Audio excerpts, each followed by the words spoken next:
Baru lahir juga dokter memvonis anak ibu ini kalau dibiarkan bisa cacat gitu.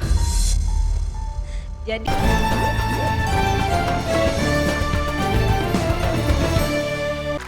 Oke, sebelum kita lanjut ke peserta berikutnya, kayaknya Kak Irfan akan panggilkan kembali nih Hakim. Yuk Hakim, sini Hakim.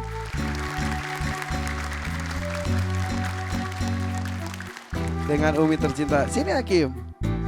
Sini, alhamdulillah. Nih, hari ini tuh ada saya Kak Irfan Hakim, ada peserta namanya Hakimah, ini ada bintang tamu namanya Hakim, serba Hakim kita ya, alhamdulillah ya. Anak keberapa ini Umi? anak ketiga. Dari berapa besar? Pertama. Anak pertama Iya. dari berapa bersaudara? 3 bersaudara. 3 bersaudara, jadi sulung ini. Iya, sulung. Oh gitu, boleh kita lihat profilnya? Oh Ya, boleh. adik-adik kita ke Muara Enim, ini dia.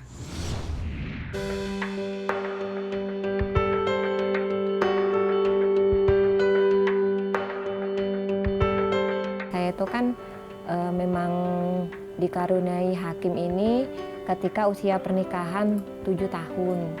Pada kehamilan usia 6 bulan itu baru ketahuan gitu kalau ternyata Hakim ini punya kelainan. Kalau bahasa kitanya itu adalah sumbing. Jadi di usia 6 bulan alhamdulillah kami dipertemukan dengan dokter Pipit dan timnya gitu kan. Jadi dokter Pipit, dokter Imal itu segera mengambil tindakan dan alhamdulillah setelah itu kami selalu koordinasi dengan dokter Pipit gitu ya, dokter Iqmal gitu dengan smile trainnya gitu. Kami ini melatih Hakim ketika dia sudah mulai bisa bicara, terus kami perkenalkan dengan huruf hijaiyah. 3 tahun itu sudah mulai belajar Iqra. Kemudian masuk usia TK sudah bisa membaca Al-Quran. Ketika kami kontrol ke dokter Pipit, ditanya gitu, Mbak ya ini Hakim belajar ini ya? Oh iya dok, sudah ini alhamdulillah sudah ada hafalannya, sudah ada. Teruskan gitu, karena memang ternyata itu bagus buat melatih vokal anak-anak seperti Hakim. Jadi kami tambah semangat gitu. Perkembangannya sangat baik, bibirnya sudah rapi, kemudian kepercayaan dirinya juga sudah seperti anak-anak yang lain dan terutama adalah bicaranya. Saya tekankan kalau tidak ada terapi bicara di sana, belajar ngaji aja. Karena dalam huruf-huruf Al-Quran itu sudah komplit.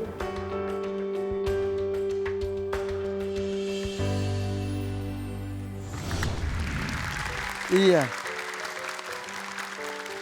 Tadi dokter Pipit itu, dokternya Hakim itu adalah salah satu orang tua dari peserta Hafiz Indonesia tahun lalu ya, Keanu ya. Suami istri dua-duanya benar-benar mendedikasikan dirinya untuk mengoperasi bibir-bibir sumbing di Indonesia. Dan yang menarik adalah selain sudah dikoreksi secara bentuk, juga terapi wicaranya tuh katanya dengan huruf hijaiyah ya? Ya, salah satunya dengan huruf hijaiyah. Ya, itu tahun lalu kita masih mendengarkan saja cerita dari orang tuanya Keanu. Sekarang sudah lihat salah satu pasiennya. Iya benar. Ini berarti ini tuh anak yang ditunggu-tunggu juga. Iya benar, 7 tahun kami menunggu. 7 tahun lahirlah si ganteng Hakim dan 2 anak selanjutnya. Iya benar. Dan kalau cerita dari dokter Pipit, dokternya Hakim, orang tuanya Keanu tuh katanya kita tuh di dalam rahim itu semua itu bentuk bibir kita tuh sumbing ya. Kita tuh semuanya sumbing tapi akhirnya terjadi pembentukan berikutnya. Jadi kita tuh sebetulnya jangan pernah menghina orang yang masih sumbing ketika lahir. Karena kita semuanya awalnya adalah sumbing juga, betul ya? Iya benar. Iya. Setelah pelatihan terapi bicara dengan huruf hijaiyah, Hakim Umi merasa ada perubahan? Banyak sekali perubahannya. Justru pesat? Iya. Tapi alhamdulillah ya, cerita dari dokter Pipit tahun lalu katanya memang sampai belusukan ke seluruh Indonesia, sampai memang banyak sekali di Indonesia yang lahir dalam kondisi sumbing dan perlu penanganan secara operasi untuk koreksi bentuk maupun perlu terapi bicara juga. Boleh kita mendengarkan surat Al-Fatihah Hakim, boleh nggak? Boleh? Ya, semampu Hakim. Silakan dari tangan dulu. A'udzu billahi minasyaitonir rajim. Bismillahirrahmanirrahim.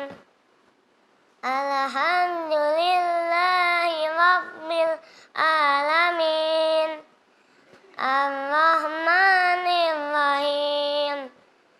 Maliki yaumiddin. Iyyaka na'budu wa iyyaka nasta'in. Ihdinas siratal mustaqim. Siratal ladzina an'amta 'alaihim ghairil maghdubi 'alaihim waladdallin. Amin. Ini untuk pasien sumbing sudah sangat jelas loh. Alhamdulillah. Dan ini operasinya sudah berapa kali? Kalau Hakim sendiri itu sudah sekitar 3 kali ya Mas Irfan. Jadi yang pertama itu usia 3 bulan. Kemudian karena ada yang harus direvisi, jadi di usia 6 bulan masuk ruang operasi lagi gitu. Kemudian dan itu ketika Hakim lahir itu tidak sesuai dengan apa yang kami harapkan ya sebagai orang tua. Jadi karena memang dari awal saya sudah mengetahui bahwa Hakim ini memang cacat gitu dari usia kandungan 6 bulan. Hasil USG. Ya, hasil Kata dokter seperti itu. Kata dokter seperti itu. Jadi Hakim memang sudah cacat gitu. Kemudian ini ibu mau diteruskan tidak katanya.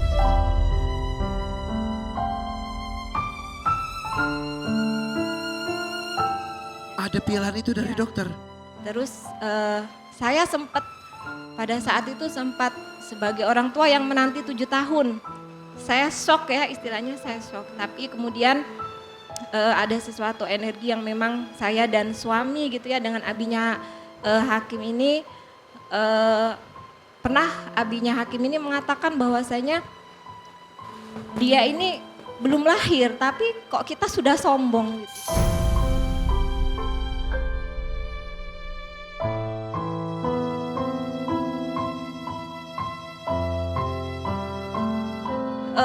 Kita tidak menghendaki dia gitu. Jadi alangkah sombongnya kita. Dia belum lahir ke dunia tapi kita sudah sombong mendahului Allah. Disitulah saya terpukul dan saya bangkit. Saya nggak mau berlarut-larut dalam kesedihan gitu ya. Jadi saya berusaha untuk apa yang harus saya lakukan. Oh ada tahap-tahapannya ternyata gitu. Jadi memang ketika usia 3 bulan kemudian berat badannya sudah sesuai, maka itu boleh dilakukan operasi yang pertama untuk menutup ininya ya celah bibirnya. Kemudian usia 6 bulan ada revisi gitu kan. Kemudian di usia ketika berat badannya sudah mencapai 10 kg, maka langit-langitnya yang dioperasi gitu. Jadi dan ini masih bertahap, masih ada lagi gitu operasi. Dan kebayang 3 bulan itu masih sangat kecil sekali ya. Sangat kecil sekali karena memang ketika baru lahir juga dokter memvonis anak ibu ini kalau dibiarkan bisa cacat gitu. Jadi karena dalam tubuhnya itu banyak bakteri Mas Irfan. Makanya di operasi pertama adalah untuk menutup bibirnya lubang. dulu. Betul. Bibirnya dulu kan gitu. Jadi lahirnya Hakim memang luar biasa lah bagi kami. Masya Allah. Dan sebetulnya ya kalau saya pribadi kurang setuju dengan istilah cacat. Cacat itu tampak seperti kurang dan maaf sekali. Kalau kata istilah dokter, oh cacat itu seperti reject. Tapi Allah menciptakan itu tidak ada yang gagal produksi. Semuanya sempurna, tapi dengan casing yang berbeda-beda. Bentuknya memang berbeda dengan yang lainnya. Tapi tetap Allah maha sempurna, maha pencipta. Tergantung kita menerimanya seperti apa. Umi, ngomong sesuatu. Ucapkan sesuatu.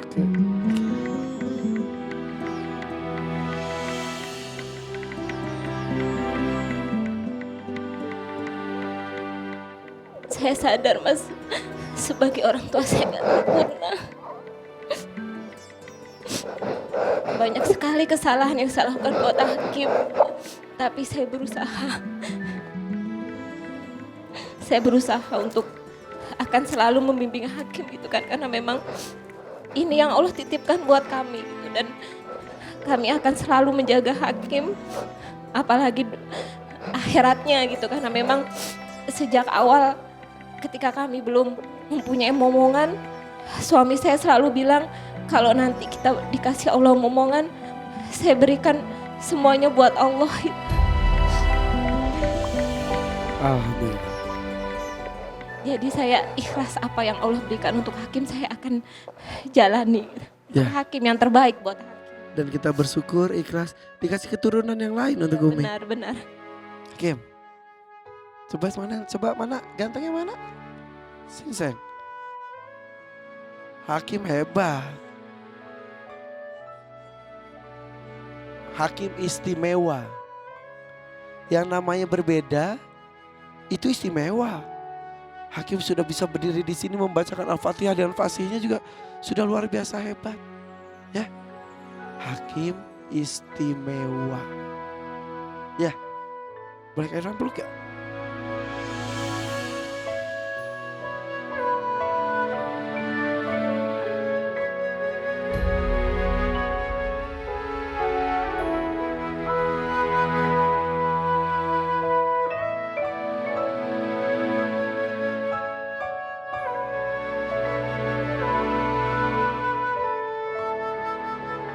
B.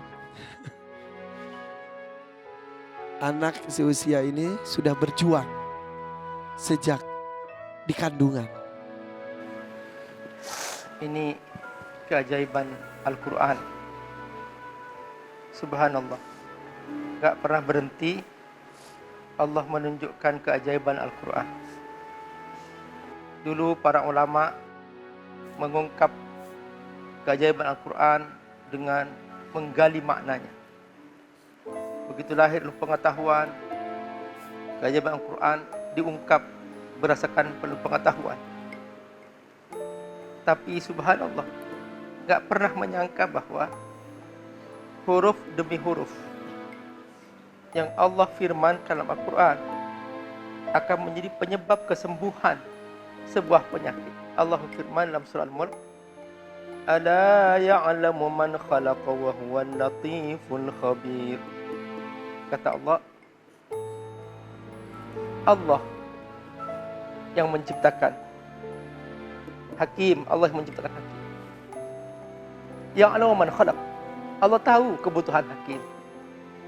Wa huwal latiful khabir, Allah maha lembut. Allah tahu siapa ibunya Hakim yang sabar menerima ujian Allah. Tapi ini ujian ilmu pengetahuan bagi manusia. Bahwa akan ada ilmu pengetahuan yang nanti dia akan berusaha menjadi penyebab kesembuhan satu penyakit yang kurang pada makhluknya. Tapi ternyata untuk lebih sempurnanya lagi, harus kembali kepada firman Allah lagi. Huruf demi huruf Al-Quran itu harus ditiru. Karena setiap rongga ini sudah ada tempatnya sendiri-sendiri hurufnya. Ala ya'lamu man khalaq wa huwal latiful khabir. Allah tahu apa yang dibutuhkan makhluknya. Allah maha lembut. Allah bisa memberikan solusi dengan cara Allah SWT. Dan Hakim ini di tengah-tengah keterbatasan indera pengucapnya, dengan tertatih dan terbata-bata belajar huruf hijaiyah huruf per huruf. Dan berusaha semaksimal mungkin bisa membaca Al-Quran dengan sesuai kaidahnya, semampunya dia. Lalu kita dengan indera pengucap kita yang dikatakan orang lengkap, digunakan untuk apa mulut kita? Ayo, belajar dimulai dari sekarang. Hiasi mulut kita dan huruf-huruf hijaiyah dengan bacaan-bacaan Al-Quran. Masya Allah, baru saja kita lihat penampilan adik-adik kita di Hafiz Indonesia tahun ini. Tonton terus penampilan mereka lainnya di sini ya. Dan jangan lupa subscribe channel YouTube Hafiz Indonesia di sini.